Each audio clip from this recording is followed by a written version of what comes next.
Big boss Malayalam season 7 നാളത്തെ promo റിലീസായിരിക്കുകയാണ്. പ്രൊമോയിൽ വളരെ twist നിറഞ്ഞ ഒരു നാടകീയ രംഗങ്ങളാണ് കാണിച്ചിരിക്കുന്നത്. കാരണം ഇവരുടെ പുറത്ത് കട്ടിലേൽ കിടന്നുറങ്ങുന്ന മത്സരാർത്ഥികളും താഴെ ഇരിക്കുന്ന മത്സരാർത്ഥികളെയും ആരെങ്കിലും ഒരാളെ കട്ടിലേക്ക് കിടക്കുന്നവരാണെങ്കിൽ ആ കട്ടിലുമായി എടുത്തവരെ കൊണ്ടുപോയി ഡേഞ്ചർ സോണിലാക്കിയാൽ ആ വ്യക്തി എവിക്റ്റ് ആകും എന്നുള്ള ഒരു ടാസ്ക്കാണ് ഈ ഒരു വീക്ക് മൊത്തം നടക്കാനിരിക്കുന്നത്.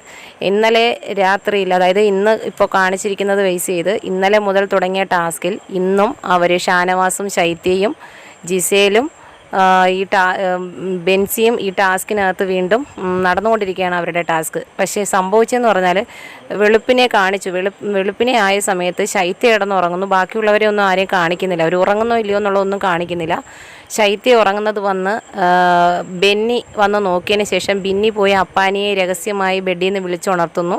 അതിനുശേഷം അപ്പാനിയും ബിന്നിയും കൂടി ചേർന്ന് അക്ബറിനെ ഉണർത്തിക്കൊണ്ട് വന്ന് അവിടെ നിന്ന് എത്തി നോക്കുമ്പോൾ അവിടെ ശൈത്യ കട്ടിലേക്ക് കിടന്ന് ഉറങ്ങുവാണ്. ഇവർ 3 പേരും കൂടി ചേർന്ന് ശൈത്യയുടെ കട്ടിൽ പൊക്കിയെടുത്ത് ഇങ്ങനെ കൊണ്ടുപോകുന്ന ഒരു സീനാണ് കാണിച്ചിരിക്കുന്നത്. ശൈത്യയെ കൊണ്ടുപോയി ഡേഞ്ചർ സോണിലാക്കി എവിക്റ്റ് ചെയ്യുമോ എന്നുള്ളൊരു സംശയമുണ്ട്. അതോടൊപ്പം തന്നെ ഒരു വാർത്ത വരുന്നു, ഷാനവാസ് എവിക്റ്റ് ആയി എന്നൊക്കെ. അതിന് എന്തുവെന്നറിയില്ല. പക്ഷേ ഇതുവരേക്കും അങ്ങനെ ഒരു ന്യൂസ് കേട്ടിട്ടില്ല. ഇവർ കൊണ്ടുപോകുന്നത് പ്രകാരം രാവിലെ ടാസ്ക് അവസാനിച്ചതിന് ശേഷമാണോ അതോ ടാസ്ക് തുടരുന്ന സമയത്താണോ ഈ കട്ടിൽ പൊക്കുന്നത്, അവർ കൊണ്ടുപോയി ഡേഞ്ചർ സോണിലാക്കുമോ എന്നുള്ളത് അറിയില്ല. എന്തായാലും പ്രൊമോയിൽ ഇതാണ് കാണിച്ചത്.